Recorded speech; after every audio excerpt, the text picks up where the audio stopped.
Hello everyone, welcome to my channel. আমি আজ বৌদ্ধ ধর্মের উপর আরও 5টি কোশ্চেন আলোচনা করব। দ্বিতীয় বৌদ্ধ সংগীতি কার শাসনকালে অনুষ্ঠিত হয়? সেটি হলো কালাশোক। শিশুনাগ বংশের রাজা কালাশোক বা কাকবর্ণের সময় বৈশালীতে দ্বিতীয় সংগীতি অনুষ্ঠিত হয়। বৌদ্ধ ধর্মের কোন সংগীতিতে অভিধর্ম পিটক সংকলিত হয়? সেটা হলো তৃতীয় সংগীতি অশোকের আমলে।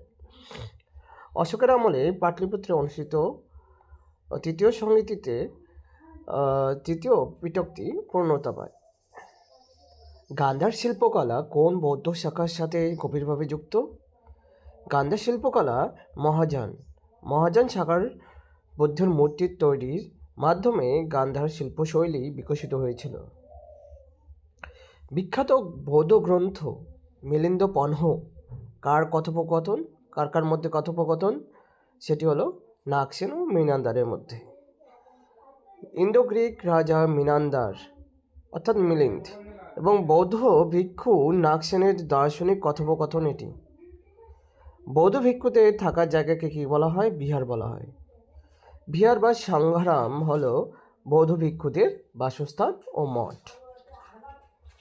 ধন্যবাদ।